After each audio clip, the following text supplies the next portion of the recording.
اسرا آج چاند کی 12 تاریخ ہے، مگر اس کی چاندنی اور ٹھنڈک تو دیکھو، تمہیں چاند بہت پسند ہے نا؟ ہاں آپی، مجھے تنہا چاند بہت اچھا لگتا ہے۔ اسرا کے لہجے سے دبی دبی حسرت جھلک رہی تھی۔ رابعہ ٹھٹک گئی۔ کم آن اسرا، یوں مت کہا کرو، اتنی کنوتی ہوتی جا رہی ہو۔ ایک مزے کی بات بتاؤں؟ وہ کزن سسپینس پھیلا رہی تھی۔ بتائیں نا، میں سن رہی ہوں۔ وہ کل خاور کا فون آیا تھا، ان کی پیر کو سالگرہ ہے، ہم دونوں کو انوائٹ کرنا چاہ رہے ہیں۔ ہائے سچ؟ مگر مجھے کس خوشی میں کباب میں ہڈی بنا رہے ہیں؟ رابعہ کا چہرہ گلگوں ہو گیا۔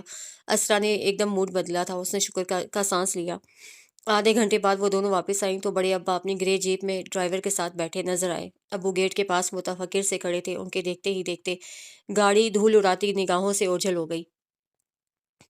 شہباز گیلانی نے جاتے ہوئے اسرا اور رابعہ کو خدا حافظ کہنے کی بھی زحمت گوارا نہیں کی تھی، حالانکہ وہ ان دونوں کو دیکھ چکے تھے۔ ابو جان، کیا بات ہے؟ یہ بڑے ابا اس وقت کیوں چلے گئے؟ آپ نے روکا کیوں نہیں؟ پورے 2 ڈھائی گھنٹے کا راستہ ہے، اتنی دیر سے پہنچیں گے؟ رابعہ نے ڈرتے ڈرتے پوچھا تو ہاشم زبردستی کی مسکراہٹ لبوں پہ سجاتے ہوئے بولے، وہ دیہاتی ماحول کے عادی ہیں، میں نے بہت کہا رات کو رک جائیں مگر نہیں مانے۔ رابعہ آسانی سے بہلنے والی نہیں تھی، مگر مصلحتاً خاموش ہو گئی، کیونکہ اسرا اس کے پاس ہی کھڑی تھی۔ اس کے سامنے سوال جواب مناسب نہیں تھے۔ اس مقامی ہاسپٹل میں آج اسرا کی نائٹ ڈیوٹی تھی، اسے ہاسپٹل پہنچتے ہی گھر فون کیا۔ رابعہ ٹی وی لاؤنج میں بیٹھی ڈرامہ دیکھ رہی تھی۔ بہن کا فون سننے کے بعد وہ مطمئن سی ہو گئی۔ اب وہ اسٹڈی روم میں تھے، باقی کا ڈرامہ اسے پوری دلچسپی سے دیکھا۔ وہ ٹی وی بند کر کے اٹھنے لگی تھی جب بڑے ابا کا فون آ گیا۔ ہاشم دھواں دھواں چہرے کے ساتھ ان کے منہ سے نکلنے والے الفاظ سن رہے تھے۔ ہاشم، میں آخری بار کہہ رہا ہوں، اس کے بعد میں سمجھوں گا تم میرے لیے مر چکے ہو۔ وہ اتنی صفاقی سے کہہ رہے تھے کہ ہاشم کو اپنا سانس سینے میں رکتا محسوس ہوا۔ دوسری طرف سے فون بند ہو چکا تھا۔ وہ دونوں ہاتھوں میں سر تھامے وہیں ڈہ سے گئے۔ دل کی بیماری انہیں 3 4 برسوں سے لاحق تھی، مگر اس وقت رابعہ سے ان کی یہ حالت دیکھی نہیں جا رہی تھی۔ وہ سینے کو بری طرح مسل رہے تھے اور کھانس رہے تھے۔ انہوں نے اشارے سے رابعہ کو اپنی دوائی لانے کو کہا۔ وہ واپس آئی تو ان کا سر ایک طرف ڈھلکا ہوا اور آنکھوں کی پتلیاں اوپر چڑھی ہوئی تھیں۔ رابعہ نے جلدی سے ابو کے قریبی دوست جواد لطیف کو فون کر کے ان کی حالت سے آگاہ کیا۔ وہ 15 منٹ کے اندر اندر ڈاکٹر کے ساتھ آئے۔ ڈاکٹر نے فوراً ہاسپٹل لے جانے کا مشورہ دیا۔ رابعہ نے اسرا کو اطلاع نہیں دی تھی۔ وہ ذرا ذرا سی بات پر بہت زیادہ پریشان ہو جاتی تھی، اور پھر امی کے بعد وہ ابو کے لیے بہت حساس ہو گئی تھی۔ گھر سے قریبی ہاسپٹل میں ہاشم گیلانی کو جواد لطیف نے وقت ضائع کیے بغیر ایڈمٹ کروا دیا تھا۔ رابعہ صبح تک وہیں رہی۔ گھر ملازم اور چوکیدار کے حوالے تھا جو بڑے ابا نے گاؤں سے بھیجے تھے۔ بے حد قابل اعتماد اور وفادار، در حقیقت ملازم رحیم اور چوکیدار فیض بخش شہباز گیلانی کے ایک طرح سے جاسوس ہی تھے۔ 3 برس پہلے انہوں نے ضد کر کے خدمت کے بہانے ہاشم کے پاس رکھوائے تھے۔ انہوں نے احترام کی وجہ سے چپ سادھ لی، ورنہ کہہ سکتے تھے شہر میں ملازمین کی کمی تو نہیں ہے۔ گھر کے اکثر کام رابعہ نے اپنے ذمہ لے رکھے تھے۔ ہاشم فورن سروس میں تھے۔ ملکوں کی گھومنے کی وجہ سے ان سب کو اپنا کام خود کرنے کی عادت تھی۔ رابعہ نے ٹیکسٹائل ڈیزائننگ میں ڈپلومہ لے رکھا تھا۔ 6 ماہ پہلے ہاشم نے جواد لطیف کے بیٹے خاور سے اس کی منگنی کر دی تھی۔ اس رشتے پہ ان کے خاندان میں سے کوئی بھی خوش نہیں تھا۔ شہباز گیلانی کئی بار اپنی ناپسندیدگی کا اظہار کر چکے تھے۔ صبح ہی صبح ہاشم گیلانی کے گھر کے آگے 3 گاڑیاں آ کر رکیں۔ یہ سب گاؤں سے آئے تھے۔ رابعہ کو خاور نے بڑی مشکل سے گھر بھیجا تھا اور خود ہاسپٹل میں تھا۔ بڑے ابا کے ساتھ دونوں چچا، ان کی بیٹیاں اور 3 بیٹے بھی تھے۔ بڑے ابا کی بیٹی زرین بھی آئی تھی۔ رابعہ نے ان کی خاطر مدارات کرنے کی کوشش کی، مگر بڑے ابا نے اسے روک دیا۔ یہ وقت ایسی باتوں کا نہیں ہے، ہم سب ہاسپٹل جا رہے ہیں، عورتیں یہی رکیں گی۔ اگر ہاشم کی طبیعت میں بہتری کے آثار دکھائی نہ دیے تو پھر یہ بھی آئیں گی، اور تم فکر مت کرنا۔ دل خراش الفاظ سے انہوں نے تو جیسے اس کا سینہ چیر دیا۔ کتنے آرام سے کہہ دیا، طبیعت میں بہتری کے آثار دکھائی نہ دیے تو اللہ نہ کرے جو ابو کو کچھ ہو۔ اس کا رواں رواں دعا گو تھا۔ کبھی کبھی بڑے ابا اسے سنگ دلی کی انتہاؤں کو چھوتے نظر آتے تھے۔ اسے یوں لگتا تھا جیسے وہ جان بوجھ کر ایسا کرتے ہیں۔ اس نے اسرا کو بتایا تھا، وہ فوراً ہی گھر آ گئی تھی۔ زرین اسرا کو بڑے غور سے تولتی اور کھوجتی نگاہوں سے دیکھ رہی تھی۔ یہ تو چادر سر پہ لیتی ہے، اس نے سلطانہ خاتون سے سرگوشی کی۔ وہ بھی بغور اس کا جائزہ لے رہی تھی۔ اسرا کپڑے بدلنے چلی گئی۔ رابعہ خاور سے مسلسل رابطے میں تھی۔ آپی، میں ہاسپٹل جا رہی ہوں، اس نے متفکر سی بیٹھی رابعہ کو بتایا اور ان سب کی طرف آئی۔ آپ لوگ آپی کی میزبانی سے فیض یاب ہوں، کسی قسم کی تکلف کی ضرورت نہیں ہے، آپ کا اپنا گھر ہے۔ وہ جس طرح آئی تھی اسی طرح اجرت میں چلی گئی۔ 2 دن بعد ہاشم گیلانی کو ہاسپٹل سے فارغ کر دیا گیا۔ اس دوران بڑے ابو، دونوں چچا اور ان کے بیٹے وہیں رہے تھے۔ زرین اور دوسری خواتین گاؤں واپس چلی گئی تھیں۔ اسرا ہاشم صاحب کے لیے سوپ لے کر آ رہی تھی کہ بڑے ابا کی تیز آواز نے اس کے قدم روک دیے۔ ہاشم، مجھے جلد از جلد جواب چاہیے۔ اسرا اندر داخل ہوئی تو شہباز گیلانی کے چہرے کی سلوٹیں فوراً دور ہو گئیں۔ وہ اسے دیکھ کر شفقت سے مسکرائے۔ اسرا ابو کے سرہانے بیٹھ گئی۔ ان کی آنکھیں بند اور سر نڈھال سے انداز میں تکیے پہ پڑا تھا۔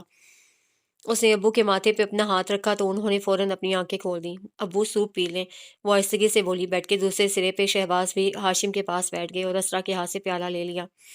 تم ہٹو، میں خود پلاتا ہوں۔ اس نے بڑے ابا کی طرف دیکھا، کتنی جلدی وہ تیور بدل لیتے تھے۔ ہاشم نے آدھا پیالہ پینے کے بعد ہاتھ سے پیالہ ہٹا دیا۔ شہباز ٹیشو پیپر سے ان کے ہونٹ اور منہ صاف کرتے ہوئے بولے، جلدی سے ٹھیک ہو جاؤ، ہم سب کو تمہاری تندرستی کی ضرورت ہے، کیوں اسرا بیٹی؟ میں ٹھیک کہہ رہا ہوں نا؟ یہ ٹھیک ہو جائے تو میں پھر بابر کی شادی کی تاریخ رکھوں اور تم تو 1 مہینہ پہلے آؤ گی۔ خوب اچھی طرح گھوم پھر کر گاؤں بھی دیکھ لینا اور ہم لوگوں کا رہن سہن بھی۔ میں تو سوچ رہا ہوں کہ جب تم ہاؤس جاب مکمل کر لو تو ادھر گاؤں کے ہاسپٹل میں ہی آ جاؤ، وہاں تمہاری زیادہ ضرورت ہے۔ اسرا اسوات میں سر ہلا کر رہ گئی۔ شہباز گیلانی کچھ دیر بعد چلے گئے۔ رابعہ اور اسرا دونوں ہاشم صاحب کے پاس بیٹھ گئیں۔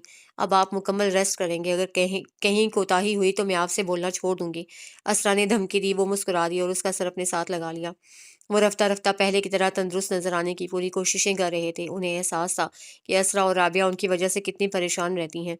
وہ ڈیوٹی روم میں ساتھی ڈاکٹرز شہلا اور صدف کے ساتھ چائے پی رہی تھی، تبھی وہاں ڈاکٹر حمزہ بھی آ گئے۔ مجھے پتا تھا یہاں چائے پی جا رہی ہے، چوری چوری۔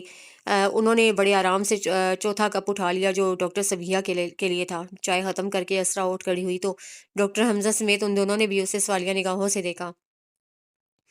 میں ذرا VIP وارڈ میں جھانکوں، روم نمبر 9 کی پیشنٹ مجھ سے بہت مانوس ہو گئی ہیں، جاتے جاتے دیکھ لوں۔ وہ سر پہ سیاہ اسکارف درست کرتی ڈیوٹی روم سے باہر نکلی۔ اس کی نرم دلی اور ہمدرد فطرت کے باعث اکثر کلیگ اسے پسند کرتے تھے۔ ڈاکٹر حمزہ کو تو وہ اور ہی رنگ میں بہانے لگی تھی، اپنی اپنی سے لگنے لگی تھی۔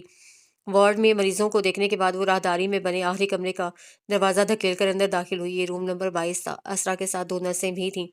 ہاں بھائی، کیسے ہیں آپ؟ کچھ امپروومنٹ محسوس کر رہے ہیں؟ اسرا نے مریض کے سرہانے کھڑے ہوتے ہوئے خوش اخلاقی سے پوچھا اور پھر اس کا کیس فائل کا جائزہ لینے لگی۔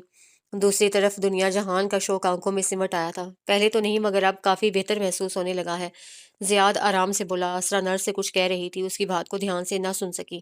فریحہ، آپ ان کی ڈریسنگ دوبارہ کریں، اس میں سستی نہیں ہونی چاہیے۔ پھر اس نے خود زیاد کے ٹوٹے بازو اور پسلیوں کا جائزہ لیا۔ آپ تو بہت باحوصلہ اور مضبوط ہیں۔ سرجن افتخار احمد آپ کی بہت تعریف کر رہے تھے۔ اسرا نے اس کے پٹیوں میں جکڑے جسم کا جائزہ لیتے ہوئے کہا۔ 3 دن پہلے وہ شدید زخمی حالت میں یہاں آیا تھا۔ اس کی 3 پسلیاں اور بایاں بازو ٹوٹ چکا تھا۔ گردن کے آس پاس کا نازک حصہ بھی زخمی تھا۔ ہوش میں آنے کے بعد اس نے سب سے پہلے اسرا کو دیکھا تھا، اسے وہی اٹینڈ کر رہی تھی۔ کوئی لمحہ اتنا کمزور ہوتا ہے کہ اچھا بھلا انسان ہوش و حیرت سے بیگانہ ہو جاتا ہے۔ شدید زخمی حالت میں ہونے کے باوجود زیاد چودھری کی زندگی میں بھی یہ لمحہ آ چکا تھا۔ اسے ڈاکٹر اسرا کی مسیحائی اچھی لگی تھی۔ زیاد نے آنکھوں سے چھلکتی وارفتگی چھپانے کی ضرورت نہیں سمجھی تھی۔ اسرا کی آج پھر نائٹ ڈیوٹی تھی۔ گزشتہ 3-4 روز سے روم نمبر 22 کے مریض نے اسے عاجز کر کے رکھ دیا تھا۔ نرسیں اور دیگر اسٹاف دبی دبی آواز میں اسی کے بارے میں گفتگو کرتے نظر آتے۔ آج اس کا پکا ارادہ تھا، کسی صورت میں بھی روم نمبر 22 کے قریب ہی نہیں پھٹکے گی۔ اس شخص کے بے باک جملے اور نگاہیں کم از کم اب اس کے لیے ناقابل برداشت تھے۔ رات ڈیوٹی کے دوران وہ اپنے ارادے کے مطابق روم نمبر 22 میں نہیں گئی اور اس کا نتیجہ دوسرے روز بڑے تلخ انداز میں نکلا۔ سینئر ڈاکٹر افتخار اور سرجن نصیر خان نے اسے سخت انداز میں ڈانٹا۔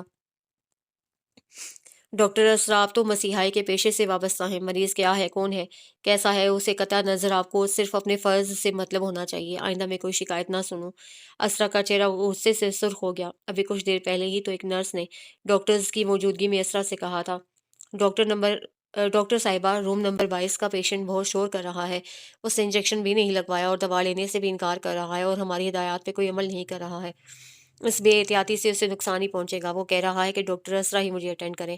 شہلا اور صدف کے چہرے پہ دبی دبی مسکراہٹ تھی۔ اسرا بڑا ہینڈسم بندہ ہے، کسی اچھے خاندان کا لگتا ہے۔ اس کا کمرہ ملاقاتیوں سے بھرا رہتا ہے اور نرس رخشندہ بتا رہی تھی کہ مہنگی مہنگی گاڑیوں میں لوگ اس کی عیادت کرنے آتے ہیں اور چھوٹے ملک صاحب، چودھری صاحب کہتے ہیں ان کا منہ سوکھتا ہے۔ صدف کے انداز میں شرارت صاف محسوس کی جا سکتی تھی، مگر اسرا کو بہت برا لگا۔ وہ غصہ ضبط کرتی اس کے کمرے کی طرف بڑھ گئی۔ اسے دیکھتے ہی زیاد کے لب مسکرا اٹھے۔ کیا تکلیف ہے آپ کو؟ اسے اندرونی تیش چھپانے کی ضرورت نہیں سمجھی تھی۔ آپ کل کیوں نہیں آئی اسرا؟ اس نے لفظ اسرا خاصی بے تکلفی سے ادا کیا۔ ڈاکٹر کا سابقہ اسے گول کر دیا تھا۔ آپ ہوتے کون ہیں مجھ سے یہ سوال کرنے والے؟ آپ کو پتا ہے کہ آپ کے اس غیر ذمہ دارانہ طرز عمل کی وجہ سے میں کتنا عجیب محسوس کر رہی ہوں؟ وہ یکدم سنجیدہ ہو گیا، پھر اس نے بڑی شرافت سے اسرا کی موجودگی میں نرس سے انجیکشن لگوایا اور میڈیسن لی۔ خلاف توقع اس کے رد عمل کو دیکھ کر اسرا بہت حیران ہوئی، کیونکہ اپنے تیور اور مزاج کی بدولت وہ اتنی جلدی پیچھا چھوڑنے والوں میں سے نہیں لگ رہا تھا۔ بہرحال جو بھی کچھ بھی تھا، اسے سکون کا سانس لیا۔ چند روز بعد وہ ڈسچارج ہو کر چلا گیا۔ بڑے ابا پھر آئے ہوئے تھے، اب کے بعد ان کے ساتھ بڑی امی بھی تھیں۔ اسرا آج کو گھر پر ہی تھیں۔ رابعہ حسب معمول کچن میں تھی۔ اسرا اس کے پاس چلی گئی۔ ہاشم، تم نے کہیں نہ کہیں بیٹیوں کی شادی کرنی ہی ہے نا؟ پھر تمہیں اپنے جانے پہچانے لوگوں میں شادی کرنے پہ کیا اعتراض ہے؟ اسرا، تم اپنے پرکھوں کی روایات سے قریب تر رہو گے۔ میں تمہارا دشمن نہیں ہوں، بڑا بھائی ہوں، تمہارے باپ کی جگہ ہوں، غلط نہیں سوچوں گا۔ تم خود بیمار رہتے ہو، ٹھنڈے دل سے سوچو، تمہارے بعد رابعہ اور اسرا کا کیا بنے گا؟ کون ان کے سر پر ہاتھ رکھے گا؟ شہباز انہیں نفسیاتی ہتھ کنڈوں سے پرچانے کی کوششیں کر رہے تھے۔ ان کی توقع کے عین مطابق ہاشم صاحب کے چہرے پہ تذبذب کے اثرات واضح ہونے لگے تھے۔ بھائی جان، رابعہ کی منگنی ہو چکی ہے اور اسرا کا ہاؤس جاب ابھی تک مکمل نہیں ہوا ہے۔ میں ابھی اس کے بارے میں سوچنے سے معذور ہوں۔ انہوں نے رک رک کر جیسے اپنی مجبوری بیان کی، مگر وہ ذرا بھر بھی خاطر میں نہیں لائے۔ تو کیا ہوا؟ منگنی ٹوٹ بھی سکتی ہے، وہ کمال اطمینان سے بولے۔ ہاشم صاحب نے انہیں زخمی نگاہوں سے دیکھا۔ ہم زبان دے کر پھرتے نہیں ہیں، وہ مضبوط لہجے میں بولے تو شہباز ان کی طرف جھکائے۔ میں بھی زبان دے کر پھروں گا نہیں، رابعہ نہ صحیح، اسرا ہی صحیح۔ ان کے لبوں سے ادا ہونے والے ایک ایک لفظ پہ تو تحکم کی مہر لگی ہوئی تھی۔ ہاں ہاشم، یہ ٹھیک کہہ رہے ہیں۔ سلطانہ خاتون نے شوہر کی حمایت ضروری سمجھی۔ وہ خود کو اس محاذ پہ بالکل تنہا محسوس کر رہے تھے۔ سینے میں بائیں طرف پھر انہیں درد اور گھٹن کے ساتھ بوجھ محسوس ہونے لگا تھا۔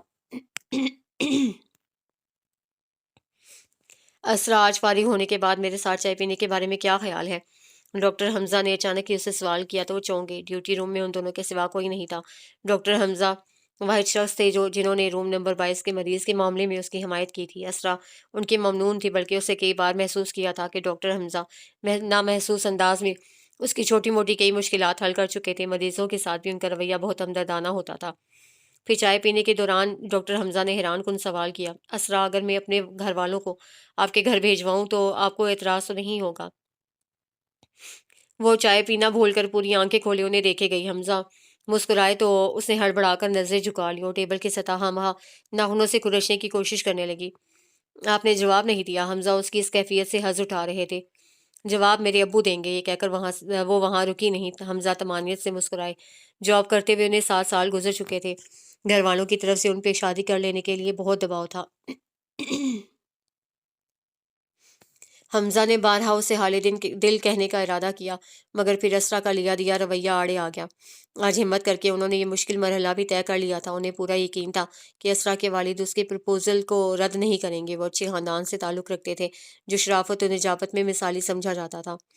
حمزہ کے والدین نے بڑی خوبصورتی سے اپنا مدعا ہاشم گیلانی کے روبرو گوش گزار کیا۔ انہوں نے رسماً سوچنے کی مہلت مانگی،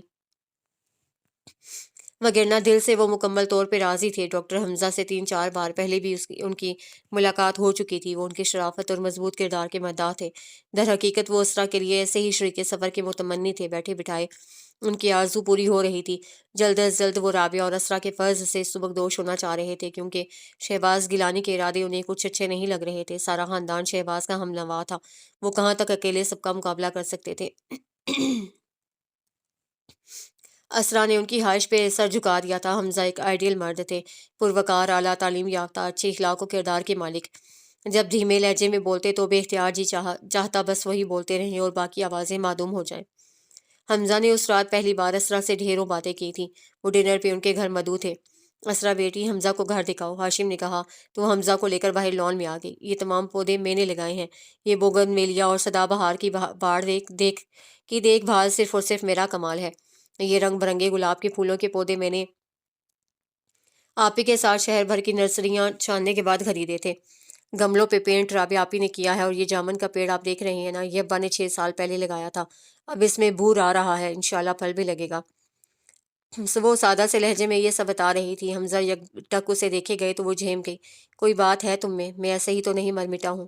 وہ سنگی ستون سے ٹیک لگائے دونوں ہاتھ سینے پہ باندھے بدستور اسے دیکھے گئے۔ آئے اندر چلتے ہیں۔ اسرا کو کوئی جائے فرار نظر نہیں آ رہی تھی، سو اسے اندر جانا چاہا۔ حمزہ مسکرانے لگے۔ بہار کا موسم، ٹھنڈی میٹھی چاندنی سی رات ہو اور ایک دل ربا کا ساتھ ہو تو کون کافر ہے جو اندر جانا پسند کرے گا۔ حمزہ نے پہلی بار اس کے ہاتھ کو چھوا اور اسے بیٹھنے کا اشارہ کیا۔ پتھر کی بینچ پہ وہ حمزہ سے قدرے فاصلے پہ ٹک گئی۔ وہ دونوں کافی دیر تک بیٹھے رہے۔ حمزہ نے اسے اپنی بہت ساری پسندیدہ اور ناپسندیدہ چیزوں کے بارے میں بتایا۔ مجھے چاند سے، چاندنی راتوں سے، بارش کی آواز سے، جاتی بہاروں کے موسم میں کھلنے والے جنگلی پھولوں سے عشق ہے۔ ہاں، سردیوں کی بارش جانے کیوں مجھے اداس سا کر دیتی ہے، کچھ بکھری سمٹی یادوں کے دروا کر دیتی ہے۔ ایسے میں اکثر اپنے کمرے میں بیٹھا کھڑکیاں کھول کر میں بارش کی ٹپ ٹپ میں بہت کچھ ڈھونڈنے کی کوشش کرتا ہوں۔ مجھے اقبال بانو کی غزل داغے دل ہم کو یاد آنے لگے اور نیرہ نور کی آواز میں گائی گئی یہ نظم اے عشق ہمیں برباد نہ کر بہت پسند ہے۔ ریلیکس موڈ میں اکثر غلام علی اور اے نیئر کو سنتا ہوں۔ فیض احمد فیض کی نسخہ ہائے وفا مجھے ازبر ہو چکی ہے۔ منشیات کے افسانے میرے دل کو چھو جاتے ہیں۔ بنیادی طور پر مجھے اپنی مٹی اور یہاں بسنے والوں سے عشق ہے۔ میں چاہتا ہوں کہ میں کہیں بھی مروں، مجھے اپنی مٹی میں ہی دفنایا جائے۔ اور اب تم اپنے بارے میں بتاؤ۔ حمزہ دھیمی سی مسکراہٹ سے اسے دیکھتے ہوئے بولے تو وہ ہڑبڑا کر حمزہ کی آواز کے سیر سے باہر نکلی۔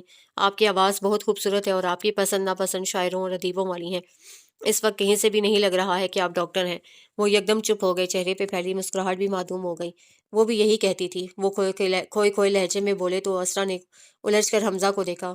وہ وہ میرا دوست تھا، وہ بھی بالکل یہی کہتا تھا۔ ان کا لہجہ بہت کھوکھلا سا تھا، مگر انہوں نے بہت جلد خود کو نارمل کر لیا۔ اسرا تم بھی تو کچھ بولو، اپنے بارے میں بتاؤ۔ اسے ہنوز خاموش دیکھ کر حمزہ نے اصرار کیا۔ اسرا نے اپنی صاف شفاف بے ریا آنکھیں اٹھا کر ذرا کی ذرا ان کی طرف دیکھا اور ٹھنڈی سانس بھری۔ آپ ہی اور میں چھوٹے چھوٹے تھے جب امی نے دائمی جدائی ہمیں بخشی۔ ابو بتاتے ہیں کہ میں اس وقت 2.5 سال کی تھی، پھر ابو نے جی جان سے ہمارا خیال رکھا۔ ان کے ساتھ ہم نے بہت سے ملکوں کی سیر کی۔ گزشتہ 6 سال سے ہم اب مستقل پاکستان میں ہیں۔ 3 سال قبل ابو نے ریٹائرمنٹ لے لی اور تبھی یہ گھر تعمیر کروایا۔ طرز تعمیر کے متعلق آپ ہی اور میں نے ابو کو بہت اوٹ پٹانگ سے مشورے دیے۔ اگر ان پر عمل درآمد ہوتا تو ہمارا گھر اتنا خوبصورت نہ لگتا جتنا اب ہے۔ البتہ فرنیچر، کلر اسکیم، کارپیٹ، پردے، ڈیکوریشن سب ہماری پسند کے ہیں۔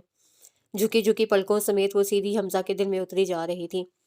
ہمارے گھر میں بھی تمہاری پسند کا پورا پورا خیال رکھا جائے گا۔ گزشتہ آدھے گھنٹے سے وہ اسرا کو آپ کے بجائے تم کہہ کر مخاطب کر رہے تھے، جو اسے بہت اچھا لگ رہا تھا۔ اسرا، مجھے لڑکیوں اور عورتوں میں چالاکی بالکل بھی اچھی نہیں لگتی۔ ہاں، میں ان کی سمجھداری کی قدر کرتا ہوں۔ مجھے چالاکی اور ہوشیاری منفی صفت لگتی ہیں۔ میرا خیال ہے لائف پارٹنر قدرے سادہ اور تھوڑی احمق ہو تو اچھی گزرتی ہے۔ 2 اور 2 4 کرنے والی بیویاں زہر لگتی ہیں مجھے۔ تم بھی تو بہت سادہ مزاج ہو، اس لیے دل کو چھو گئی ہو۔ جو چیز میرے دل کو چھو لے میں ہمیشہ کے لیے اسے دل میں بند کر لیتا ہوں۔ اس قید پہ تمہیں کوئی اعتراض تو نہیں ہے؟ اسرا نے بے اختیار نفی میں سر ہلایا۔ حمزہ نے رسٹ واچ میں ٹائم دیکھا۔ او گاڈ، 10:30 بجنے والے ہیں۔ باتوں باتوں میں وقت گزرنے کا احساس ہی نہیں ہوا۔ میں اب انکل سے اجازت لے کر چلوں گا۔ حمزہ اٹھ کھڑے ہوئے تو اسرا نے بھی ان کی تقلید میں اندر کی جانب قدم بڑھائے۔ رابعہ نے صبح سے خواہاں سسپینس پھیلایا ہوا تھا۔ پہلے اکیلی بازار گئی اور واپس آتے ہی کچن میں گھس گئی۔ اسرا کو اس نے کمرے تک محدود کر دیا تھا کہ وہ کورئر سے سرخ گلابوں کا بوکے اور کارڈ رابعہ نے وصول کیا تھا۔ تبھی گیٹ سے حمزہ کی گرے ٹویوٹا اندر داخل ہوئی۔ وہ نپے تلے قدم اٹھاتے ہوئے اس کے پاس آئے۔ رابعہ انہیں لے کر اسرا کے کمرے میں آ گئی۔ Happy birthday to you Isra. اب رابعہ کا پھیلایا ہوا سسپینس اس کی سمجھ میں آیا تھا۔ اس نے اسرا کو سرپرائز دینے کے لیے چکر میں حمزہ کو بھی انوائٹ کر لیا تھا۔ اسرا نے بےتابی سے ریپر پھاڑ کر حمزہ کے دیے گفٹ کو کھولا۔ حمزہ نے اسے اس کے پسندیدہ شاعر ابن انشا کی کتابوں کا سیٹ اور ایک سی ڈی دی تھی جس میں ابن انشا کا کلام مختلف گلوکاروں نے گایا تھا۔ رابعہ نے اسے پھولوں کا بوکے اور کارڈ تھمایا تو اس نے کارڈ کھولا۔ اندر خوبصورت اور صاف لکھائی میں نیک تمنائیں لکھی ہوئی تھیں۔ آخر میں بھیجنے والے کے نام کی جگہ اونلی فار یو لکھا تھا۔ سرخ گلاب بھلا اسے کون بھیج سکتا تھا؟ شاید صدف اور شیلا میں سے کسی نے سرپرائزنگ گفٹ بھیجا ہے مجھے، اسے اندازہ لگایا اور پھول فوراً گلدان میں سجا دیے۔ حمزہ دلچسپی سے اس کی سرگرمیاں دیکھ رہے تھے۔ اسرا نے سی ڈی پلیئر آن کر کے حمزہ کی دی ہوئی سی ڈی لگائی۔ اس میں تو سارے گانے ہی میرے فیورٹ ہیں، آپ کا بہت بہت شکریہ۔ سچ مچ وہ بے حد خوش نظر آ رہی تھی۔ رابعہ نے ٹیبل سیٹ کر کے اسے بلایا تو وہ باہر آ گئی۔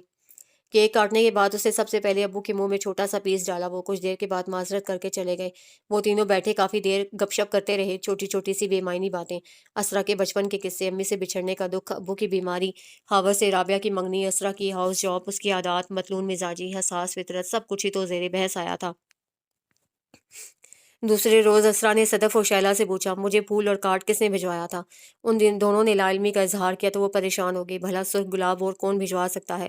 سرخ گلاب جو بھیجنے والے کی شدت اور محبت کا اظہار کر رہے تھے۔ اس نے بڑی مشکل سے سوالوں کو ذہن سے جھٹکا تھا۔ کچھ کہنا چاہیں تم سے، ڈرتے ہیں برا نہ مانو، ہم ملنا چاہیں تم سے، ڈرتے ہیں بچھڑ نہ جاؤ، تو ہے ہر گھڑی سپنا میرا، تو ہے ہر گھڑی میں اپنا میرا، میری دھڑکنیں سنگیت ہے تیری چاہت تیرے پیار میں، بس ایک بار او میرے یار، دل رکھنے کو کہہ دے پیار۔ اسرا کو آج پھر کوریئر نے ریپر میں لپٹا چھوٹا سا پیکٹ دیا تھا۔ فیصل لطیف کے گانوں کے ساتھ ایک کارڈ بھی تھا جس پہ خوبصورت لکھائی میں پہلے کی طرح اونلی فار یو لکھا ہوا تھا۔ پوری کیسٹ میں یہی ایک گانا ریکارڈ تھا کہ وہ سچ مچ متجسس اور پریشان تھی۔ رابعہ کو بھی اس نے بتا دیا تو وہ آرام سے بولی، حمزہ بھائی ہی یہ ڈرامہ کر رہے ہوں گے تاکہ جلد از جلد تم ان کے آنگن میں جلوہ افروز ہو سکو۔ اسرا کے گال گلابی سے سرخ ہو گئے۔ وہ کچھ دیر پہلے کی الجھن اور تجسس فراموش کر گئی جو کوریئر سے پیکج وصول کرتے ہوئے سے لاحق تھا۔ تم خامخواہ اتنا پریشان ہو رہی ہو، مجھے 100% یقین ہے یہ حرکت حمزہ بھائی کی ہے۔ ابو کل جواد انکل سے کہہ رہے تھے کہ بہت جلد وہ تمہارے بارے میں حتمی فیصلہ کرنے والے ہیں۔ انکل نے کہا بھی کہ حمزہ کے بارے میں اچھی طرح چھان بین کر لیں، مگر انہوں نے اس بات کو یہ کہہ کر اہمیت نہیں دی کہ حمزہ بہت اچھا شخص ہے۔ مجھے واثق امید ہے کہ میری رخصتی پہ تمہارا معاملہ بھی نمٹ جائے گا، مگر ابھی تو میرا ہاؤس جاب بھی مکمل نہیں ہوا ہے، وہ منمنائی۔ اسرا، ابو ہماری طرف سے بہت پریشان ہیں، جانے کیا بات ہے اب بڑے ابا؟ رابعہ نے یکدم خیال آنے پہ زبان دانتوں تلے دبا کر باقی الفاظ کا گلا گھونٹ دیا اور کمرے سے باہر چلی گئی۔ تبھی اسرا کا موبائل بج اٹھا۔ دوسری طرف حمزہ تھے، سلام دعا کے بعد کہنے لگے، امی اور بھابھی تمہیں بہت یاد کر رہی ہیں، اپنے ہمارے گھر کا وزٹ کرنے کے بارے میں کیا خیال ہے؟ یا ایک بار ہی آنے کا ارادہ ہے؟ وہ جان بوجھ کر اسے نروس کرنے کے لیے کبھی کبھار اچانک شوق ہو جاتے تھے۔ اسرا نظر انداز کر گئی۔ اچانک رابعہ کی بات اسے یاد آ گئی۔ اس نے فوراً پوچھ ڈالا، آپ نے میری برتھ ڈے والے دن سرخ گلاب بھجوائے تھے؟ ارے نہیں بھائی، مجھے بھجوانے کی کیا ضرورت تھی، خود جو بنفس نفیس آ گیا تھا۔ ویسے بات کیا ہے؟ حمزہ کا لہجہ سچائی اور سادگی لیے ہوئے تھا۔ وہ پھر الجھنوں میں گر گئی۔ بس ویسے ہی کہہ رہی تھی، مذاق کر رہی تھی۔ اس نے بات بنانے کی کوشش کی۔ حمزہ نے بھی زیادہ کریدنا مناسب نہیں سمجھا اور فون بند کر دیا۔ ہاشم گیلانی نے رابعہ کی شادی کی تاریخ کا اعلان کر دیا تھا۔ اسرا آتے جاتے اسے چھیڑتی تو وہ رونے لگتی تھی۔ خوشی اور غم کا کیسا ملاپ تھا جو آنکھیں نم کیے جا رہا تھا۔ رابعہ کی مہندی پہ اس کے سارے دو دیال والے جمع تھے۔ ہاشم صاحب نے بڑی جرت سے کام لیتے ہوئے شہباز کو حمزہ کے پروپوزل کے بارے میں بتایا۔ بھائی جان، میں چاہتا ہوں کہ رابعہ کی رخصتی پہ اسرا اور حمزہ کے رشتے کا اعلان کر دوں۔ شہباز نے بڑی مشکل سے دل و دماغ میں امڑتے غصے و خفگی کے سیلاب پہ بند باندھا تھا۔ یار اتنی جلدی کیوں ہے تمہیں؟ ویسے میں تم سے بہت ناراض ہوں، تم نے ہوا تک نہیں لگنے دی، بالا ہی بالا تمام انتظامات مکمل کر لیے ہیں اور کہہ رہے ہو رشتے کا اعلان کر دوں۔ اسرا میری بیٹی ہے، اتنی اجلت کیوں کر رہے ہو؟ خوب دھوم دھام سے منگنی ہوگی اسرا کی، ابھی چند ہفتے ٹھہر جاؤ۔ ہاشم صاحب انہیں دیکھتے رہ گئے۔ شہباز نے انہیں بولنے کے قابل چھوڑا ہی نہیں تھا۔ دلہا والوں کی آؤ بھگت کا انتظام ایک 5 اسٹار ہوٹل میں کیا گیا تھا۔ اسرا الگ بوکھلائی ہوئی تھی۔ اتنے سارے لوگوں سے نمٹنے کا تجربہ اس کے لیے اکثر نیا تھا۔ رابعہ کو بیوٹیشین گھر پہ تیار کرنے آئی تھی۔ میک اپ کا مرحلہ تمام ہونے کے بعد اسرا، شہلا اور صدف کے ساتھ رابعہ کو ہوٹل لے کر آئی تو پتہ چلا کہ رابعہ کے روسی سوٹ سے میچ کرتا پاؤچ گھر پہ ہی رہ گیا ہے۔ وہ رونقی ہو گئی۔ گزشتہ 6-7 دنوں میں اسے ایک پل بھی آرام کے لیے نہیں ملا تھا۔ وہ تیز تیز قدم اٹھاتی ہوٹل کے اندرونی گیٹ سے باہر آئی۔ ہائی ہیل کی جوتی میں وہ بھاگنے کا خطرہ مول نہیں لے سکتی تھی۔ زیاد کے قدم اسے دیکھ کر وہیں رک سے گئے۔ گہرے نیلے اور فیروزی مکیش لگے سوٹ میں ملبوس نگ سے تیار وہ بڑی دل آویز لگ رہی تھی۔ اسرا کو کسی کی نگاہوں کی تپش کا احساس ہوا۔ سر جھٹک کر وہ پارکنگ لاٹ سے گاڑی نکالنے لگی۔ تقریباً 1 گھنٹے بعد واپسی ہوئی۔ پاؤچ رابعہ کے ہاتھ میں تھما کر اسے قدرے سکون کا احساس ہوا۔ حمزہ اپنی پوری فیملی سمیت آئے تھے۔ صدف اور شہلا بھی مہمانوں کی صف میں بیٹھی میزبانی سے لطف اندوز ہو رہی تھی۔ رخصتی کے وقت رابعہ اور اسرا ایک دوسرے سے لپٹ کر خوب روئیں۔ ہاشم صاحب، شہباز اور دوسرے بھائیوں کی فیملی کے ساتھ گھر آ گئے۔ اسرا ابھی تک ایک طرف یاسیت و اداسی کی تصویر بنی بیٹھی تھی۔ ہاشم صاحب بڑے ابا کے ساتھ اندر چلے گئے۔ بھائی جان، آج میں نے آپ کے مشورے کو اولویت دی ہے اور اسرا کی حمزہ کے ساتھ منگنی وقتی طور پر ملتوی کر دی ہے۔ اب آپ بتائیں کہ کب یہ نیک فریضہ سر انجام دیا جائے، کیونکہ میں نکاح بھی ساتھ کر دینا چاہتا ہوں۔ رخصتی اسرا کی ہاؤس جاب کے بعد ہو جائے گی۔ انہوں نے چائے کی پیالی شہباز کی طرف بڑھائی، مگر انہوں نے نہیں لی اور سرد و جامد نگاہوں سے ہاشم صاحب کو دیکھے گئے۔ اسرا کی منگنی نہیں ہوگی، نکاح ہوگا، نکاح، وہ بھی حمزہ کے ساتھ نہیں۔ یہ خواب دیکھنا چھوڑ دو۔ رابعہ کی بار تو میں خاموش ہو گیا تھا، مگر اس بار نہیں۔ میں پچھلے حساب بھی برابر کر دوں گا۔ یہ نہ ہو کہ صبح کا سورج اس خبر کے ساتھ طلوع ہو کہ ہاشم گیلانی کا داماد خاور جواد شادی کی صبح پر اسرار طور پہ اپنے کمرے میں مردہ پایا گیا، اور اس قتل میں خاور جواد کی بیوہ رابعہ گیلانی کا ہاتھ ہے، جس نے اپنے آشنا کے ساتھ مل کر ایک شب کے دلہا کو زندگی سے محروم کر دیا۔ شہباز گیلانی اس وقت ایک درندے کے روپ میں نظر آ رہے تھے۔ بھائی جان، آپ ایسا نہیں کر سکتے، نہیں کر سکتے۔ ہاشم کی زبان سے بمشکل تمام اٹک اٹک کر ایک جملہ ادا ہوا۔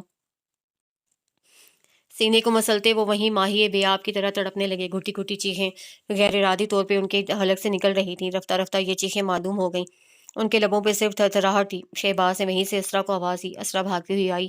کمرے میں داخل ہوتے ہی اس کے قدم جامد ہو گئے۔ پہلی نگاہ میں ہی اسے اندازہ ہو گیا کہ ابو کو ہارٹ اٹیک ہوا ہے، جو معمولی نوعیت کا نہیں تھا۔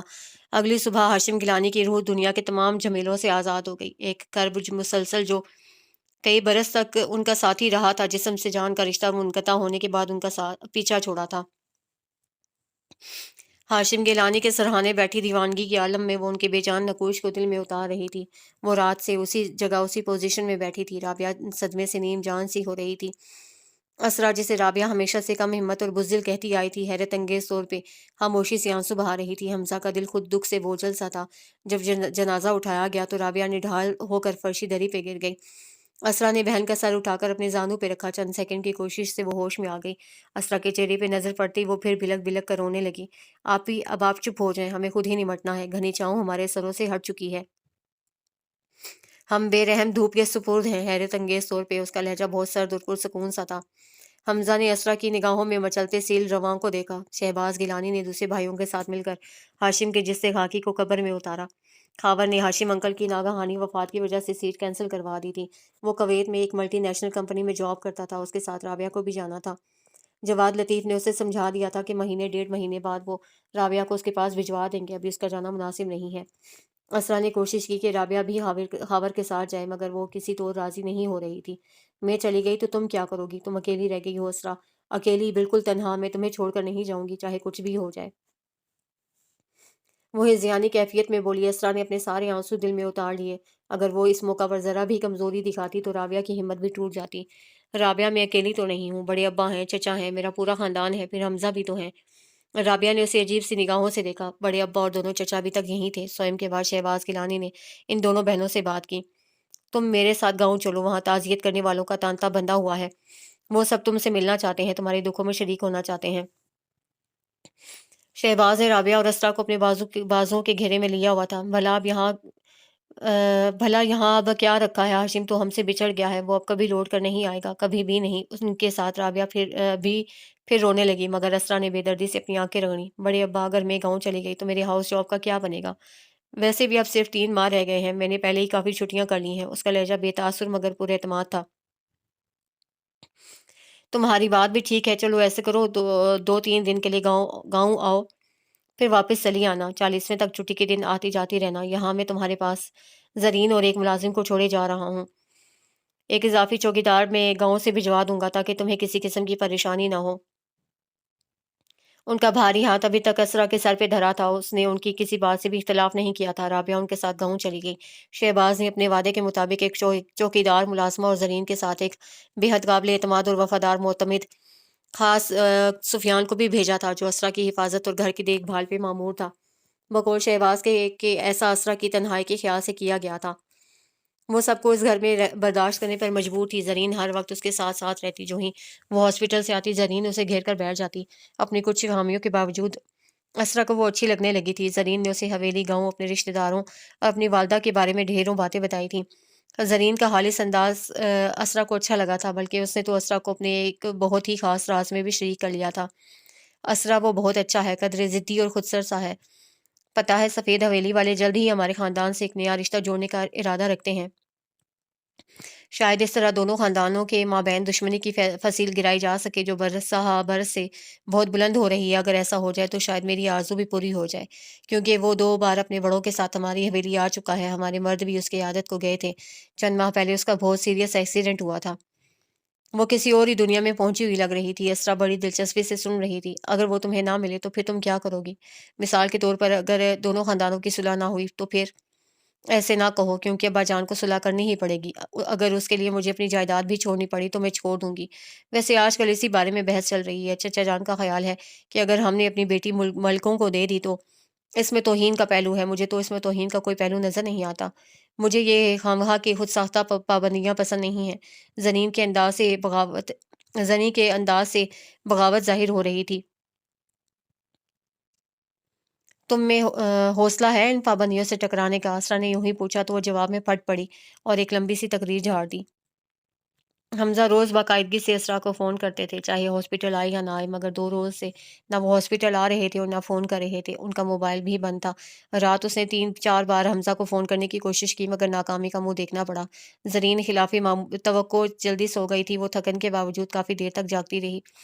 40واں ہو چکا تھا۔ رابعہ دکھتے دل اور برستی آنکھوں کے ساتھ روانگی کی تیاری کر رہی تھی۔ اسرا، جو ہی تمہارا ہاؤس جاب مکمل ہوا میں ہاور سے گئے سن کر پاکستان کا چکر لگانے کی کوشش کروں گی۔ واپس آ کر میں حمزہ بھائی کے گھر والوں سے بات کروں گی۔ اب اس کام میں تاخیر مناسب نہیں ہے۔ جانے کیوں میرا دل جانے کو نہیں چاہ رہا۔ یوں لگتا ہے جیسے کچھ ہو جائے گا، مگر بڑے ابا نے مجھے بہت تسلی دی ہے۔ وہ تمہاری خبر گیری کرتے رہیں گے اور بڑی امی کو ادھر ہی چھوڑ دیں گے تمہارے پاس۔ مگر اس کے باوجود کوئی بات مجھے کھٹک رہی ہے اسرا۔ کوئی بھی پریشانی کی بات ہو تو فوراً مجھ سے رابطہ کر لینا۔ بس 2-2.5 ماہ کی بات ہے، یوں چٹکی بجاتے گزر جائیں گے۔ اسے کمزور لہجے میں تسلی دے رہی تھی۔ آپ پہ کچھ بھی نہیں ہوگا، آپ بالکل پریشان مت ہوں، اور یہ رونی صورت بنا کر خاور بھائی کے پاس مت جائیے گا، ہم وہاں ڈر جائیں گے۔ اسرا نے اس کے پیٹ میں گدگدی کی تو رابعہ آنسوں کے بیچ مسکرانے لگی۔ اسرا، تم بہت بدل گئی ہو، اچانک ذمہ دار اور بڑی بڑی سی لگنے لگی ہو، مضبوط اور باہمت سی۔ ورنہ میں تو یہ سوچ سوچ کر پریشان ہوتی رہتی کہ تمہارا کیا بنے گا۔ بھلا کیا بنتا؟ آپ فضول سوچوں میں مت سر کھپائیے، جائیں اچھی طرح ڈریس اپ ہو کر میک اپ کریں، 7 بجے آپ کی فلائٹ ہے۔ اسرا نے ماحول خوشگوار کرنے کی جو کوشش کی تھی وہ کامیاب رہی۔ رابعہ کپڑے بدلنے چلی گئی۔ وہ تیار ہو کر کمرے سے باہر آئی تو اسرا نے محبت پاش نگاہوں سے اسے دیکھا۔ اب لگ رہی ہیں نا میری آپی، بجلیاں گرا رہی ہیں۔ رابعہ جھیم سی گئی۔ اتنے میں فیض نے حمزہ اور اس کے گھر والوں کے آنے کی اطلاع دی تو اسرا رابعہ کے ساتھ ڈرائنگ روم میں آ گئی۔ کیسی ہیں آنٹی آپ؟ اسرا حمزہ کی والدہ کے پاس ہی بیٹھ گئی۔ بس ٹھیک ہوں، اللہ کا شکر ہے، وہ خوشگوار لہجے میں بولی۔ رابعہ ان کے پاس آ کر بیٹھ گئی اور دھیمی آواز میں اسرا اور حمزہ کی شادی کے بارے میں بات کرنے لگی۔ میں اسرا کے ہاؤس جاب کے بعد آؤں گی، تب تک آپ بھی تیاری مکمل رکھیں۔ اس نے سامنے صوفے پہ بیٹھے حمزہ کی طرف دیکھا۔ رابعہ کو محسوس ہوا جیسے وہ مضطرب سے ہو رہے ہیں۔ اسرا اٹھ کر باہر آ گئی۔ رابعہ، دراصل میں اگلے ماہ میں انگلینڈ جا رہا ہوں، وہاں سے واپسی پہ سوچوں گا۔ ان کے لہجے میں لا تعلقی تھی۔ آپ کب تک آئیں گے؟ پتہ نہیں، انہوں نے کمال بے نیازی سے کہا تھا۔ رابعہ کو ان کا یہ انداز بہت برا لگا۔ حمزہ کی والدہ اس دوران بالکل خاموش رہیں، جیسے اس قصے میں ان کا کوئی کردار ہی نہیں ہے۔ وہ ادھر ادھر کی باتیں کر رہی تھیں۔ شہباز گیلانی، سلطانہ خاتون اور زرین کے ساتھ آ گئے تھے۔ جانے سے پہلے رابعہ نے ایک بار پھر بڑے ابا سے اسرا کا خیال رکھنے کی درخواست کی تھی۔ بڑے بے رنگ سے شب و روز تھے۔ اگر ہاسپٹل کی مصروفیت نہ ہوتی تو اسرا شاید تنہائی سے گھبرا کر کچھ کر بیٹھتی۔ سلطانہ خاتون یعنی بڑی امی بھی اس کے پاس تھیں، مگر کبھی کبھی اسے محسوس ہوتا وہ ان کی کڑی نگرانی میں ہے۔ خدا خدا کر کے اس کا ہاؤس جاب مکمل ہوا۔ حمزہ اس سے پہلے انگلینڈ کے لیے روانہ ہو چکے تھے۔ جانے سے پہلے وہ رسماً اسرا سے ملے تھے، مگر ایک جملہ بھی انہوں نے تسلی کا نہیں کہا تھا۔ وہاں پہنچنے کے بعد اسے سرسری سا خیر خیریت کا فون کیا اور بس وہ بے چین سی تھی۔ ایک شام وہ واپس آئی تو سلطانہ خاتون اپنا سامان رکھوا رہی تھیں۔ بڑی امی کہاں کی تیاری ہے؟ واپس جا رہی ہوں، تم بھی تیاری کرو، دراب کی شادی ہے، جو ضروری چیزیں رکھنی ہے رکھ لو، کیونکہ ہفتہ 10 دن تو تمہیں وہاں لگ ہی جائیں گے۔ تم بہن ہو دراب کی، خوب خوشیاں منانا سب کے ساتھ۔ ذرا حویلی میں جا کر دیکھنا تو صحیح کتنی رونق اور ہلہ گلا ہوگا، سب بے چینی سے تمہارا انتظار کر رہے ہیں۔ تم ہاشم کی بیٹی ہو، ہمارا خون۔ شہباز کئی بار تمہارے لیے روئے ہیں۔ اس خالی ڈھنڈوار گھر میں کب تک رہو گی؟ گاؤں آؤ تو دیکھنا تمہیں کتنی اپنائیت اور محبت ملے گی۔ وہ ساتھ ساتھ اسرا کے تاثرات کا بھی جائزہ لے رہی تھیں۔ ٹھیک ہے بڑی امی، لائف میں تھوڑی تبدیلی تو آنا ہی چاہیے، میں خود بور ہو رہی تھی۔ جب تک کہیں جاب ملتی ہے تب تک تھوڑی انجوائمنٹ ہی صحیح۔ اس کے اتنی جلدی مان جانے پہ سلطانہ خاتون مطمئن ہو گئیں۔ اسی روز شام کو وہ گاؤں کے لیے روانہ ہوئے۔ راستے میں شہباز اسے گاؤں کے بارے میں بتاتے رہے۔ یہ 10 کلومیٹر لمبی سڑک ہم نے حویلی والوں کی آمد و رفت کے لیے بنوائی ہے، اس پہ کسی اور کی گاڑی ہماری اجازت کے بغیر نہیں چل سکتی۔ یہ دائیں اور بائیں کھیت سینکڑوں ایکڑ پہ پھیلے ہوئے ہیں، یہ بھی ہمارے اپنے ہیں۔ اور یہ رہی ہماری حویلی، اس کے گیٹ کے ساتھ بنی دیوار پہ 2 مچان ہیں۔ یہاں 24 گھنٹے 2 باوردی محافظ آتشیں اسلحے سمیت پہرا دیتے ہیں۔ ان کی نگاہوں میں آئے بغیر کوئی حویلی سے باہر نہیں نکل سکتا، اور جو کوئی ہماری اجازت کے بغیر یہ جرات کرے وہ پھر اپنی ٹانگوں پہ چل کر گیٹ سے باہر نہیں جا سکتا۔ بڑے ابا کا لہجہ سرسری سا مگر الفاظ بہت سرد اور شفاف تھے۔ ان کی آمد کی اطلاع یقیناً گیٹ سے اندر پہنچ گئی تھی۔ سب ایک جلوس کی شکل میں فردن فردن شہباز گیلانی کو سلام کر رہے تھے۔ اسرا سے وہ سب سرسری سا ملے۔ بڑے ابا اور سلطانہ خاتون کو وی آئی پی ٹریٹمنٹ دیا جا رہا تھا۔ یہاں آتے ہی اس کے نازک سے دل پہ یہ پہلی چوٹ پڑی تھی۔ ہاں، چھوٹے چچا سکندر گیلانی اور ان کی بیٹی پروین بڑی محبت اور اپنائیت سے اس سے ملے تو اس کی طبیعت پہ چھایا تقدر کسی حد تک کم ہو گیا۔ سنا ہے تمہارے بھائی دراب کی شادی ہو رہی ہے، کس سے ہو رہی ہے؟ اور حویلی میں تو شادی کی کوئی گہما گہمی ہی نہیں ہے۔ بڑی امی تو کہہ رہی تھیں کہ پارو ماتھے پہ ہاتھ مار کر مسکرا دی، دراب بھائی کی تو ابھی منگنی بھی نہیں ہوئی۔ شادی اتنی جلدی کیسے ہوگی؟ آپ کو غلط فہمی ہوئی ہے اسرا آپی۔ وہ آنکھیں کھولے اسے دیکھتی رہ گئی۔ پارو اسے 5-6 سال چھوٹی تھی، تباً بہت سادہ اور سچ بولنے والی۔ اسرا کا جی گھبرانے لگا۔ رات کے کھانے کے لیے اسے ملازمہ بلانے آئی تو وہ مرے مرے قدموں سے ڈائننگ ہال تک پہنچی۔ وہ پہلے بھی حویلی آ چکی تھی، مگر اس وقت اس نے مکینوں کے رویے کو جانچنے کے سے اعتراض برتا تھا۔ دوسرے باپ کی موت کا زخم تازہ تھا، کسی دوسری طرف اس کی نگاہ گئی ہی نہیں، مگر آج کافی باتیں واضح ہونے لگی تھیں۔ بڑے ابا سمیت باقی سب کا لیا دیا انداز، لڑکیوں کی ہچکچاہٹ، پاروں کی خوش اخلاقی، سلطانہ خاتون کی کڑی نگاہ، ان سب کے پس پردہ جانے کون سی عوامل کار فرما تھے۔ کیا ہے، میں فوراً واپس جاؤں گی، اس اجنبیت ماحول میں مزید نہیں رہ سکتی۔ ابھی بڑے ابا سے کہتی ہوں مجھے واپس بھجوا دیں۔ اس نے اپنی سوچ پہ فوراً عمل درآمد بھی کر ڈالا۔ بڑے ابا نشست گاہ میں سلطانہ خاتون کے ساتھ بیٹھے تھے۔ اسرا کی بات پہ ان کا چہرہ سرخ ہو گیا۔ اب تم واپس نہیں جاؤ گی، کم از کم اس وقت تک جب تک میرے مطالبات نہیں مان لیتی تم۔